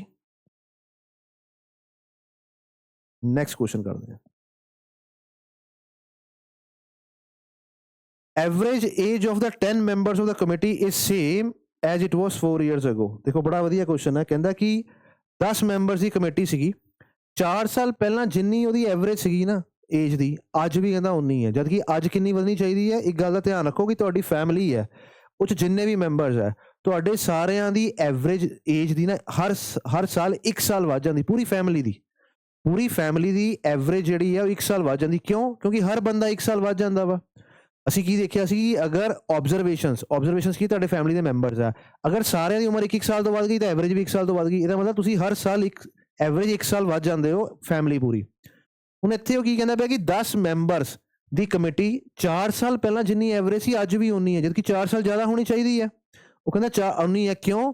ਕਿਉਂਕਿ old member has been replaced by a young member. ਕਿਉਂਕਿ ਪੁਰਾਣਾ ਇੱਕ ਮੈਂਬਰ ਨੂੰ ਹਟਾ ਕੇ ਨਵਾਂ ਮੈਂਬਰ ਰੱਖ ਲਿਆ ਗਿਆ ਵਾ, ਜਿਹਦੇ ਕਰਕੇ ਕੀ ਹੋਇਆ, ਦੇਖੋ ਹੋਣਾ ਕੀ ਚਾਹੀਦਾ ਸੀ, ਅਗਰ ਐਵਰੇਜ 10 ਮੈਂਬਰਸ ਦੀ, ਧਿਆਨ ਨਾਲ ਸੁਣੋ, ਅਗਰ 10 ਮੈਂਬਰਸ ਦੀ ਐਵਰੇਜ 4 ਸਾਲ ਪਹਿਲਾਂ x ਸੀਗੀ ਤਾਂ ਹੁਣ x+4 ਹੋਣੀ ਚਾਹੀਦੀ ਸੀਗੀ। ਕਹਿਣ ਦਾ ਮਤਲਬ ਹੈ ਕਿ 10 ਦੇ 10 ਮੈਂਬਰ 4-4 ਸਾਲ ਤੋਂ ਵਧਣੇ ਚਾਹੀਦੇ ਸੀਗੇ। ਇਹਦਾ ਮਤਲਬ ਕੀ ਹੈ, ਟੋਟਲ 40 ਸਾਲ ਦਾ ਫਰਕ ਆਉਣਾ ਚਾਹੀਦਾ ਸੀ, ਟੋਟਲ 40 ਸਾਲ ਦਾ ਫਰਕ ਆਉਣਾ ਚਾਹੀਦਾ ਸੀਗਾ। ਪਰ ਨਵੇਂ ਮੈਂਬਰ ਆਉਣ ਕਰਕੇ ਹੋਇਆ ਕਿ ਇਹ 40 ਸਾਲ ਦਾ ਫਰਕ ਨਹੀਂ ਆਇਆ, ਐਵਰੇਜ ਇੰਨੀ ਹੀ ਆ ਗਈ। ਇਹਦਾ ਮਤਲਬ ਕੀ ਹੋ ਗਿਆ ਕਿ ਜਿਹੜਾ ਨਵਾਂ ਪਰਸਨ ਆਇਆ, ਕਹਿੰਦਾ ਕਿ ਨਵਾਂ ਪਰਸਨ ਜਿਹੜਾ ਆਇਆ ਉਹਦੀ ਉਮਰ ਕਿੰਨੀ ਘੱਟ ਸੀਗੀ, ਉਹਦੀ ਉਮਰ 40 ਸਾਲ ਹੀ ਘੱਟ ਸੀਗੀ। ਕਿੰਨੀ ਘੱਟ ਸੀਗੀ? 40 ਸਾਲ ਹੀ ਘੱਟ ਸੀਗੀ। ਦੇਖੋ ਤੁਹਾਨੂੰ ਮੈਂ ਸਮਝਾਉਣਾ, ਜਿੱਦਾਂ ਕਿ ਮੰਨ ਲੈਂਦੇ ਆ ਕਿ ਇੱਥੇ ਮੰਨ ਲਓ ਜਿਹੜੇ 10 ਮੈਂਬਰ ਸੀਗੇ ਉਹਨਾਂ ਦੀ ਐਵਰੇਜ ਸੀ 20 ਸਾਲ, ਠੀਕ ਹੈ। 10 ਮੈਂਬਰਸ ਦੀ ਐਵਰੇਜ ਕਿੰਨੀ ਸੀਗੀ? 20 ਸਾਲ ਸੀਗੀ। ਹੁਣ ਅਗਲੇ ਸਾਲ ਇਹਨਾਂ ਦੀ ਐਵਰੇਜ 21 ਹੋ ਜਾਊਗੀ, ਸੋ 4 ਸਾਲ ਬਾਅਦ ਇਹਨਾਂ ਦੀ ਐਵਰੇਜ ਕਿੰਨੀ ਹੋ ਜਾਣੀ ਸੀ? 24। ਪਰ ਮੈਂ ਤੁਹਾਨੂੰ ਕਹਿ ਰਿਹਾ ਹਾਂ ਕਿ ਇੱਥੇ ਨਾ ਐਵਰੇਜ 20 ਦੁਬਾਰਾ ਹੋ ਗਈ। ਕਿਉਂ? ਕਿਉਂਕਿ ਇੱਕ ਮੈਂਬਰ ਚਲੇ ਗਿਆ, ਉਹਦੀ ਜਗ੍ਹਾ ਤੇ ਦੂਜਾ ਮੈਂਬਰ ਆ ਗਿਆ। ਹੁਣ ਦੇਖਿਆ ਜਾਵੇ ਤਾਂ ਐਵਰੇਜ ਕਿੰਨੀ ਘਟ ਰਹੀ ਹੈ? 4 ਐਵਰੇਜ ਘਟ ਰਹੀ ਹੈ। ਕਿੰਨੇ ਬੰਦਿਆਂ ਪਿੱਛੇ? 10 ਬੰਦਿਆਂ ਪਿੱਛੇ। ਤਾਂ ਮਤਲਬ ਕਿੰਨਾ ਟੋਟਲ ਫਰਕ ਪੈ ਰਿਹਾ ਵਾ? 40 ਸਾਲ ਦਾ। ਇਹਦਾ ਮਤਲਬ ਜਿਹੜਾ ਨਵਾਂ ਪਰਸਨ ਆ ਰਿਹਾ ਵਾ, 40 ਸਾਲ ਦਾ ਫਰਕ ਪੈਣਾ ਕਿਉਂ ਹੈ? ਇੱਕ ਪਰਸਨ ਜਾਊਗਾ, ਉਹਦੀ ਜਗ੍ਹਾ ਤੇ ਦੂਸਰਾ ਪਰਸਨ ਆਉਣਾ ਚਾਹੀਦਾ ਜਿਹਦੀ 40 ਸਾਲ ਉਮਰ ਘੱਟ ਹੋਊਗੀ। 40 ਸਾਲ ਦਾ ਫਰਕ ਇਸ ਲਈ ਪੈ ਰਿਹਾ ਕਿ ਨਵਾਂ ਪਰਸਨ 40 ਸਾਲ ਛੋਟਾ ਹੈ। ਸੋ 40 ਸਾਲ ਜਿਹੜਾ ਵਾ ਇਹਦਾ ਆਨਸਰ ਆਊਗਾ ਕਿ ਯੰਗਰ ਪਰਸਨ ਕਿੰਨਾ, how much younger is a new person. ਨਵਾਂ ਪਰਸਨ ਕਿੰਨਾ ਯੰਗਰ ਹੈ? 40 ਸਾਲ ਜੋ ਹੈ ਯੰਗਰ। ਠੀਕ ਹੈ ਜੀ। ਚਲੋ ਨੈਕਸਟ ਕੁਐਸਚਨ ਦੇਖਦੇ ਹਾਂ। ਕਹਿੰਦਾ the average age of the 2 boys and their father, ਇਹਦਾ ਲਿਖ ਲੈਣੇ B1 + B2, 2 ਬॉयਜ਼ ਆ, ਇਹਨਾਂ ਦੀ ਫਾਦਰ ਦੀ ਜਿਹੜੀ ਐਵਰੇਜ ਏਜ ਹੈ is greater than the average age of 2 boys plus mother by 3। ਕਿੰਨੀ ਜ਼ਿਆਦਾ ਵਾ? ਅਗਰ ਇਹਨਾਂ ਦੀ ਐਵਰੇਜ x ਹੈ, ਇਹ ਜ਼ਿਆਦਾ ਹੈ, ਜਾਂ ਇਹ x ਹੈ ਤੇ x+3 ਹੈ। ਠੀਕ ਹੈ ਜੀ, ਧਿਆਨ ਨਾਲ ਸੁਣੀਓ ਕੁਐਸਚਨ, ਬਸ ਸਟੇਟਮੈਂਟ ਜੀ ਲੰਬਾ ਵਾ, ਹੈ ਬਹੁਤ ਈਜ਼ੀ ਕੁਐਸਚਨ। ਉਹ ਕਹਿੰਦਾ ਕਿ ਅਗਰ 2 ਬੇਟਿਆਂ ਦੀ ਐਵਰੇਜ ਉਹਨੇ ਫਾਦਰ ਨਾਲ ਦੇਖੀਏ ਤਾਂ ਉਹ 3 ਸਾਲ ਜ਼ਿਆਦਾ ਆਉਂਗੀ 2 ਬੇਟਿਆਂ ਦੀ ਮਦਰ ਦੇ ਨਾਲ। ਇਹਦਾ ਮਤਲਬ ਡਿਫਰੈਂਸ ਕਿੰਨਾ ਫਾਦਰ ਤੇ ਮਦਰ ਦਾ ਵਾ, ਔਰ ਉਹ ਐਵਰੇਜ 3 ਸਾਲ ਜ਼ਿਆਦਾ ਕਹਿ ਰਿਹਾ ਵਾ। ਐਵਰੇਜ ਦਾ ਮਤਲਬ ਹੁੰਦਾ ਵਾ, ਐਵਰੇਜ ਦਾ ਮਤਲਬ ਹੁੰਦਾ ਕਿ ਅਗਰ ਐਵਰੇਜ ਮਤਲਬ ਤਿੰਨਾਂ ਦੀ 3-3 ਸਾਲ ਜ਼ਿਆਦਾ ਵਾ। ਠੀਕ ਹੈ, ਐਵਰੇਜ ਦਾ ਮਤਲਬ ਕੀ ਹੁੰਦਾ ਕਿ ਇਹਨੂੰ ਅਗਰ ਮੈਂ 3 ਨਾਲ ਡਿਵਾਈਡ ਕਰਾਂ, ਇਹਨੂੰ ਅਗਰ ਮੈਂ 3 ਨਾਲ ਡਿਵਾਈਡ ਕਰਾਂ ਤਾਂ ਫਰਕ ਹੈ। ਤਾਂ ਐਕਚੁਅਲ ਸਾਲਾਂ 'ਚ ਫਰਕ ਕਿੰਨਾ ਆਊਗਾ? 3-3 ਜਾਂ 9। ਐਕਚੁਅਲ ਸਾਲਾਂ 'ਚ ਕਿੰਨਾ ਫਰਕ ਆਊਗਾ? 9 ਸਾਲ ਦਾ। ਅਗਰ ਫਾਦਰ, ਜਿੱਦਾਂ ਮੰਨ ਲਓ ਤੁਹਾਨੂੰ ਮੈਂ ਕਹਿ ਰਿਹਾ ਕਿ ਇੱਕ ਫੈਮਿਲੀ ਦੀ ਐਵਰੇਜ ਜਿਹੜੀ ਹੈ ਦੂਜੀ ਫੈਮਿਲੀ ਤੋਂ 3 ਸਾਲ ਜ਼ਿਆਦਾ ਹੈ। ਹੁਣ ਬੇਸਿਕਲੀ ਡਿਪੈਂਡ ਕਰਦਾ ਕਿ ਉਮਰ ਕਿੰਨੀ ਜ਼ਿਆਦਾ ਹੋਊਗੀ, ਮੈਂਬਰ ਕਿੰਨੇ। ਇੱਥੇ ਕਹਿੰਦਾ ਵੀ 3 ਮੈਂਬਰ ਹੈ, ਸੋ ਐਵਰੇਜ 3 ਤੋਂ ਜ਼ਿਆਦਾ, ਇਹਦਾ ਮਤਲਬ ਕਿ 3 × 3 9 ਸਾਲ ਜ਼ਿਆਦਾ ਹੈ। ਇੱਥੇ ਡਾਟਾ B1 B2 ਵਾਲਾ ਕੈਂਸਲ ਹੋ ਜਾਣਾ। ਇਹਦਾ ਮਤਲਬ ਫਾਦਰ ਦੀ ਜਿਹੜੀ ਏਜ ਹੈ ਉਹ ਮਦਰ ਤੋਂ 9 ਸਾਲ ਜ਼ਿਆਦਾ ਹੈ। ਇਹ ਪੁਆਇੰਟ ਜਿਹੜਾ ਵਾ ਸਮਝ ਆ ਗਿਆ ਤੁਹਾਨੂੰ ਕਿ ਨਹੀਂ? ਐਵਰੇਜ 3 ਸਾਲ ਦਾ ਮਤਲਬ ਹੁੰਦਾ ਵਾ ਮੈਂਬਰ ਦੇਖ ਲਓ, ਅਗਰ ਇੱਥੇ 4 ਮੈਂਬਰ ਹੁੰਦੇ ਤਾਂ ਮੈਂ ਕਹਿਣਾ ਸੀ 12 ਸਾਲ ਜ਼ਿਆਦਾ ਹੈ। ਠੀਕ ਹੈ, 9 ਸਾਲ ਜ਼ਿਆਦਾ ਹੈ। ਹੁਣ ਧਿਆਨ ਨਾਲ ਦੇਖੋ, ਉਹ ਕਹਿ ਰਿਹਾ ਕਿ ਮਦਰ ਤੇ ਫਾਦਰ ਦੀ ਏਜ ਕਿੰਨੀ ਹੈ। ਅਸੀਂ ਹਜੇ ਹੋਰ ਡਾਟਾ ਪਿਕ ਨਹੀਂ ਕੀਤਾ। ਉਹ ਕਹਿੰਦਾ ਫਾਦਰ ਤੇ ਮਦਰ ਦੀ ਏਜ, ਤੁਸੀਂ ਦੇਖ ਲਓ ਕਿ 9 ਸਾਲ ਦਾ ਫਰਕ ਕਿੱਥੇ ਹੈ। ਇੱਥੇ ਵੀ 9 ਸਾਲ ਦਾ ਫਰਕ ਹੈ, ਇਹ ਆਪਸ਼ਨ ਹੋ ਸਕਦਾ ਵਾ। ਇੱਥੇ ਵੀ 9 ਸਾਲ ਦਾ ਫਰਕ ਹੈ, ਇਹ ਵੀ ਆਪਸ਼ਨ ਹੋ ਸਕਦਾ ਵਾ। ਇੱਥੇ ਵੀ 9 ਦਾ, ਇੱਥੇ ਨਹੀਂ ਹੈਗਾ। ਠੀਕ ਹੈ, ਹੁਣ 9 ਦਾ ਤਾਂ ਆ ਗਿਆ। ਹੁਣ ਅੱਗੇ ਕੀ ਕਰਨਾ? ਉਹ ਕਹਿੰਦਾ ਦੇਖੋ ਐਵਰੇਜ ਏਜ ਆਫ ਬॉयਜ਼ ਇਜ਼ 5.5। ਕਹਿੰਦਾ ਇਹ ਚਾਰਾਂ ਦੀ B1 + B2 + ਫਾਦਰ + ਮਦਰ ਦੀ ਜਿਹੜੀ ਐਵਰੇਜ ਏਜ ਹੈ ਉਹ ਹੈ 19। ਐਵਰੇਜ 19 ਹੈ ਤਾਂ ਸਮ ਕਿੰਨਾ ਹੋਊਗਾ? 76। ਸਮ ਕਿੰਨਾ ਹੋਊਗਾ? 76। ਇਹਦਾ ਮਤਲਬ ਸਾਰੇ ਦੀ ਉਮਰ ਪਲੱਸ ਕਰੀਏ ਤਾਂ 76 ਹੋਊਗੀ। ਠੀਕ ਹੈ, ਹੁਣ ਧਿਆਨ ਨਾਲ ਦੇਖੋ, ਇਹਦੇ ਵਿੱਚੋਂ ਕਹਿੰਦਾ ਪਿਆ ਕਿ ਜਿਹੜੇ ਦੋਨੋਂ ਬॉयਜ਼ ਹੈ ਉਹਨਾਂ ਦੀ ਏਜ, ਉਹਨਾਂ ਦੀ ਐਵਰੇਜ ਏਜ ਕਿੰਨੀ ਹੈ? 5.5 ਸਾਲ। ਐਵਰੇਜ ਕਿੰਨੀ ਹੈ? 5.5 ਸਾਲ। ਟੋਟਲ ਕਿੰਨਾ ਹੋਊਗਾ? 11 ਸਾਲ। ਟੋਟਲ ਕਿੰਨਾ ਹੋਊਗਾ? 11 ਸਾਲ। ਹੁਣ ਇਹ ਟੋਟਲ ਦੇ ਵਿੱਚੋਂ ਅਗਰ ਮੈਂ 11 ਮਾਈਨਸ ਕਰ ਦੇਵਾਂ ਤਾਂ ਮੇਰੇ ਕੋਲ ਕੀ ਬਚਿਆ? 65।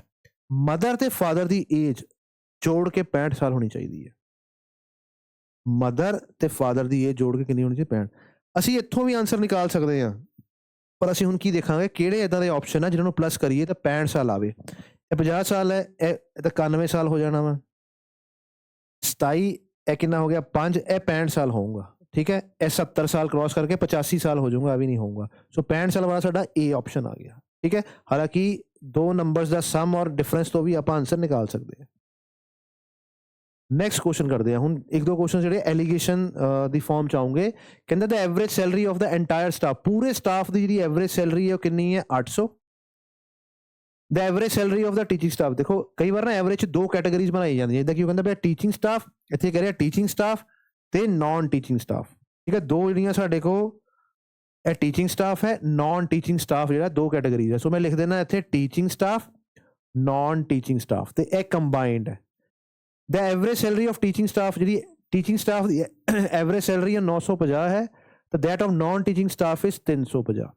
ਦੋ ਕੈਟਾਗਰੀਜ਼ ਦੀ ਐਵਰੇਜ ਤੁਸੀਂ ਇਦਾਂ ਲਿਖਣੀ ਹੁੰਦੀ ਹੈ, ਤਾਂ ਇਹਨਾਂ ਦੀ ਕੰਬਾਈਨਡ ਐਵਰੇਜ ਆਪਾਂ ਇੱਥੇ ਲਿਖਣੀ ਹੁੰਦੀ ਹੈ। ਠੀਕ ਹੈ, ਹੁਣ ਜਦੋਂ ਮੇਰੇ ਕੋਲ ਤਿੰਨ ਐਵਰੇजेस ਆ ਜਾਣ, ਇੱਕ ਐਵਰੇਜ, ਦੂਜੀ ਐਵਰੇਜ, ਕੰਬਾਈਨਡ ਐਵਰੇਜ, ਤਾਂ ਮੈਂ ਆ ਦੱਸ ਸਕਦਾ ਵਾਂ ਕਿ ਜਿਹੜੀ ਏ ਕੈਟਾਗਰੀ ਤੇ ਬੀ ਕੈਟਾਗਰੀ ਹੈ, ਨॉन ਟੀਚਿੰਗ ਸਟਾਫ ਤੇ ਟੀਚਿੰਗ ਸਟਾਫ, ਕਿਹੜੀ ਰੇਸ਼ੋ ਦੇ ਵਿੱਚ ਹੈ। ਕਿਦਾਂ? ਰਾਈਟ ਸਾਈਡ ਤੋਂ ਮੈਂ ਮਾਈਨਸ ਕਰੂੰਗਾ ਇਹਨੂੰ, ਤੇ ਇੱਥੇ ਆ ਜਾਊਗਾ 150। ਠੀਕ ਹੈ, ਔਰ ਇੱਥੋਂ ਵਿੱਚੋਂ ਇਹਨੂੰ ਮਾਈਨਸ ਕਰਾਂਗੇ ਤਾਂ ਸਾਡਾ ਆਨਸਰ ਕਿੰਨਾ ਆ ਜਾਊਗਾ? 450। ਸੋ ਰੇਸ਼ੋ ਦੀ ਫਾਰਮ ਦੇ ਵਿੱਚ ਆਉਂਦਾ ਹੈ ਆਨਸਰ। 0 ਨਾਲ 0 ਕੱਟ ਗਿਆ, 15 ਦੇ 1 ਦੇ ਟੇਬਲ 'ਚ ਆ ਗਿਆ, 15 ਦੇ 3 ਦੇ ਟੇਬਲ 'ਚ ਆ ਗਿਆ। ਠੀਕ ਹੈ, ਮੇਰੇ ਕੋਲ ਰੇਸ਼ੋ ਆਏਗੀ, ਅਗਰ ਨॉन ਟੀਚਿੰਗ ਸਟਾਫ 1 ਹੋਇਆ ਤਾਂ ਟੀਚਿੰਗ ਸਟਾਫ 3 ਹੋਊਗਾ। ਉਹ ਕਹਿ ਰਿਹਾ ਵਾ ਕਿ ਟੀਚਿੰਗ ਸਟਾਫ 27 ਹੈ। ਕਿੰਨਾ ਵਾ? 27। ਇਹ 3 ਦੀ ਵੈਲਿਊ ਐਕਚੁਅਲ 'ਚ ਕਿੰਨੀ ਹੈ? 27। ਇਹਦਾ ਮਤਲਬ 3 ਨੂੰ ਕਿੰਨਾ ਮਲਟੀਪਲਾਈ ਕਰੀਏ ਕਿ 27 ਆਵੇ? 9 ਨਾਲ। ਇੱਥੇ 9 ਨਾਲ ਮਲਟੀਪਲਾਈ ਕਰਾਂਗੇ ਤਾਂ ਮੇਰਾ ਆਨਸਰ ਕਿੰਨਾ ਆ ਜਾਊਗਾ? 9। ਸਾਡਾ ਆਨਸਰ ਕਿੰਨਾ ਆ ਗਿਆ? ਸੀ ਆਪਸ਼ਨ 9। ਠੀਕ ਹੈ ਜੀ। ਜਦੋਂ ਵੀ ਦੋ ਕੈਟਾਗਰੀਜ਼ ਦੇ ਵਿੱਚ ਐਵਰੇਜ ਪੁੱਛੀ ਜਾਵੇ ਤੇ ਅਸੀਂ ਆਹ ਵਾਲਾ ਕਨਸੈਪਟ ਲਗਾਉਂਦੇ ਆ। ਐਕਸਾਈਜ਼ ਇੰਸਪੈਕਟਰ, ਸੀਨੀਅਰ ਅਸਿਸਟੈਂਟ ਦੇ ਲਾਸਟ ਈਅਰ ਦੇ ਪੇਪਰ ਦੇਖੋਗੇ ਤਾਂ ਪ੍ਰੋਫਿਟ ਐਂਡ ਲਾਸ ਦੇ ਵਿੱਚ ਐਲੀਗੇਸ਼ਨ ਵਾਲੇ ਕਨਸੈਪਟ ਹੀ ਹੈ ਐਵਰੇਜ ਦੇ ਨਾਲ ਜੋੜ ਕੇ। ਠੀਕ ਹੈ ਜੀ, ਚਲੋ। The average cost of 100 balls is 31।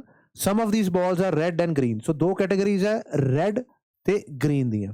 ਠੀਕ ਹੈ, if the average cost of red balls, ਕਹਿੰਦਾ ਰੈਡ balls ਦੀ ਐਵਰੇਜ ਕਾਸਟ ਜਿਹੜੀ ਆ ਉਹ 35 ਹੈ ਤੇ ਗ੍ਰੀਨ ਦੀ ਹੈਗੀ ਹੈ 30।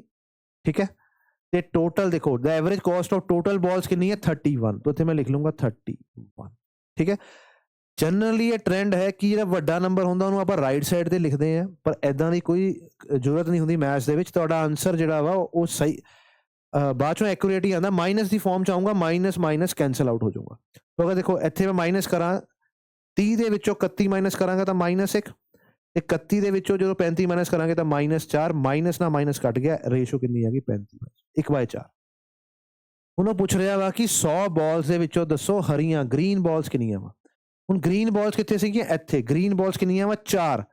ਗ੍ਰੀਨ balls ਹੈ 4, ਟੋਟਲ ਕਿਹਦੇ ਵਿੱਚੋਂ? 5 ਦੇ ਵਿੱਚੋਂ। ਠੀਕ ਹੈ, ਮਤਲਬ 80%। ਤਾਂ 100 ਦਾ ਕੱਢਣਾ ਅਸੀਂ, 100 balls ਦੇ ਵਿੱਚੋਂ 4/5। 4/5 ਹੁੰਦਾ ਵਾ 80, ਤੇ ਇਹਦਾ ਸਾਡਾ ਆਨਸਰ ਆ ਜਾਣਾ ਵਾ 80%। ਬਾਕੀ ਕਰਕੇ ਦੇਖ ਲਓ, 5 ਇੱਥੇ 20 ਆ ਗਿਆ, ਇੱਥੇ ਆਨਸਰ ਆ ਜਾਣਾ 80। ਠੀਕ ਹੈ ਜੀ, ਚਲੋ। ਅੱਜ ਦੀ ਸੀਰੀਜ਼ ਦਾ, ਅੱਜ ਦੀ ਵੀਡੀਓ ਦਾ ਲਾਸਟ ਕੁਐਸਚਨ ਕਰਾਂਗੇ। ਤੁਸੀਂ ਬਾਰ-ਬਾਰ ਇਹਨੂੰ ਰਿਵਾਈਜ਼ ਕਰਨਾ ਵਾ। The declared average marks obtain by Gyani in 5 paper each having the same maximum marks 194। ਇੱਕ ਪਰਸਨ ਹੈ, ਉਹਦੇ 5 ਪੇਪਰਾਂ ਦੇ ਵਿੱਚ ਜਿਹੜੀ ਪਰਸੈਂਟੇਜ ਐਵਰੇਜ ਆਈ ਹੈ 5 ਪੇਪਰਸ ਦੇ ਵਿੱਚ, ਉਹ ਕਿੰਨੀ ਹੈ? 94 ਹੈ। It was later found that in one of the 5 papers the marks obtained was incorrectly entered as। ਕਹਿੰਦਾ ਬਾਅਦ ਚੋਂ ਪਤਾ ਚੱਲਿਆ ਕਿ ਇੱਕ ਸਬਜੈਕਟ ਦੇ ਵਿੱਚ ਨਾ 98 ਨੰਬਰ ਲੈ ਲਏ, ਇਹ ਰੋਂਗ ਹੈ। ਐਕਚੁਅਲ ਦੇ ਵਿੱਚ ਜਿਹੜੇ ਸੀਗੇ ਉਹ 88 ਆਣੇ ਚਾਹੀਦੇ ਸੀ। ਤੁਸੀਂ ਐਗਜ਼ਾਮ 'ਚ ਇੱਦਾਂ ਹੀ ਲਿਖਣਾ ਕਿਹੜੀ ਵੈਲਿਊ ਰਾਈਟ ਹੈ, ਕਿਹੜੀ ਰੋਂਗ। ਉਹ ਕਹਿੰਦਾ ਕਿ 98 ਲੈ ਲਿਆ ਇੰਸਟੈਡ ਆਫ 88। ਅਸੀਂ 98 ਰਿਕਾਰਡ ਕਰ ਲਿਆ, ਐਕਚੁਅਲ 'ਚ ਕਿੰਨਾ ਸੀ? 88। ਸੋ ਇਹਦਾ ਮਤਲਬ ਕੀ ਹੈ ਕਿ ਮੈਂ 10 ਨੰਬਰ ਉਹਦੇ ਜ਼ਿਆਦਾ ਰਿਕਾਰਡ ਕਰ ਰਹੇ। ਐਵਰੇਜ ਪਰਸੈਂਟੇਜ ਕੱਢਦੇ ਟਾਈਮ ਅਸੀਂ 10 ਨੰਬਰ ਜ਼ਿਆਦਾ ਕੱਢ ਲਏ। ਉਹ ਕਹਿੰਦਾ ਕਿ ਦੱਸੋ ਉਹਦੀ ਵੀ ਨਵੀਂ ਐਵਰੇਜ ਕਿੰਨੀ ਹੋਊਗੀ। ਇਹ ਤਾਂ ਟੋਟਲ ਦੇ ਵਿੱਚੋਂ 10 ਨੰਬਰ ਜਿਹੜੇ ਆ, ਟੋਟਲ ਦੇ ਵਿੱਚੋਂ 10 ਨੰਬਰ ਘਟਾਣੇ ਆ। ਐਵਰੇਜ ਕਿੰਨੀ ਘਟੂਗੀ? 10 ਨੰਬਰ ਟੋਟਲ ਦੇ ਵਿੱਚੋਂ, ਤੇ ਕਿੰਨੇ ਸਬਜੈਕਟਾਂ ਦੇ ਵਿੱਚ ਆਪਾਂ ਵੰਡ ਦੇਵਾਂਗੇ? 5 ਦੇ ਵਿੱਚ। ਸੋ ਉਹਦੀ ਐਵਰੇਜ ਕਿੰਨੀ ਘਟੂਗੀ? 2 ਤੋਂ ਘਟੂਗੀ। ਐਵਰੇਜ ਕਿੰਨੀ ਘਟੂਗੀ? 2 ਤੋਂ। ਸਾਡਾ ਆਨਸਰ ਕਿੰਨਾ ਆਊਗਾ? 94 ਚੋਂ 2 ਘਟਾ ਦਿਓ, 92। ਸਮਝ ਗਏ? ਦੇਖੋ, ਟੋਟਲ ਸਮ, ਐਵਰੇਜ ਦਾ ਫਾਰਮੂਲਾ ਹੁੰਦਾ ਕੀ ਹੈ? ਐਵਰੇਜ ਦਾ ਫਾਰਮੂਲਾ ਹੁੰਦਾ ਵਾ ਸਮ ਅਪੋਨ ਨੰਬਰ ਆਫ ਆਬਜ਼ਰਵੇਸ਼ਨ। ਹੁਣ ਸਮ ਦੇ ਵਿੱਚ ਕਿੰਨਾ ਫਰਕ ਆਇਆ? 10 ਦਾ ਫਰਕ ਆਇਆ। ਨੰਬਰ ਆਫ ਆਬਜ਼ਰਵੇਸ਼ਨ ਕਿੰਨੀਆਂ ਸੀਗੀਆਂ? 5। ਐਵਰੇਜ 'ਚ ਕਿੰਨਾ ਫਰਕ ਆ ਜਾਊਗਾ? 2 ਦਾ, ਕਿਉਂਕਿ ਨੰਬਰ ਮੈਂ ਪਹਿਲਾਂ ਹੀ ਜ਼ਿਆਦਾ ਲੈ ਚੁੱਕਾ ਸੀ। ਹੁਣ ਐਵਰੇਜ ਘਟੂਗੀ, ਘਟ ਕੇ ਕਿੰਨੀ ਆ ਗਈ? 2। ਠੀਕ ਹੈ ਜੀ। ਸੋ ਅਗਰ ਤੁਸੀਂ ਆਫਲਾਈਨ ਬੈਚ ਦੇ ਵਿੱਚ ਕੋਚਿੰਗ ਲੈਣਾ ਚਾਹੁੰਦੇ ਹੋ, ਤੁਸੀਂ ਵਿਜ਼ਿਟ ਕਰ ਸਕਦੇ ਹੋ ਸਮਰਥ ਅਕੈਡਮੀ, ਜੋ ਕਿ ਆਪੋਜ਼ਿਟ ਹੈ Guru Nanak Dev university, UT market ਦੇ ਵਿੱਚ। It is run by ex government officers. ਠੀਕ ਹੈ, ਐਕਸ ਗਵਰਨਮੈਂਟ ਆਫਿਸਰ ਜੋ ਹੈ ਇੱਥੇ ਪੜ੍ਹਾਉਂਦੇ ਆ, ਜੋ ਕਿ ਆਲਰੇਡੀ ਪੇਪਰ ਕਲੀਅਰ ਕਰਕੇ ਜੌਬ ਵੀ ਕਰਕੇ ਆਏ ਆ। ਸੋ ਅਗਰ ਤੁਸੀਂ ਫਸਟ ਹੈਂਡ ਐਕਸਪੀਰੀਅੰਸ ਲੈਣਾ ਚਾਹੁੰਦੇ ਹੋ ਕਿ ਐਗਜ਼ਾਮ ਦੇ ਵਿੱਚ ਕੀ ਆਉਂਦਾ ਵਾ, ਤੇ ਐਕਚੁਅਲ ਤਿਆਰੀ ਕਰਨਾ ਚਾਹੁੰਦੇ ਹੋ, ਤੁਸੀਂ ਵਿਜ਼ਿਟ ਕਰ ਸਕਦੇ ਹੋ। Thank you.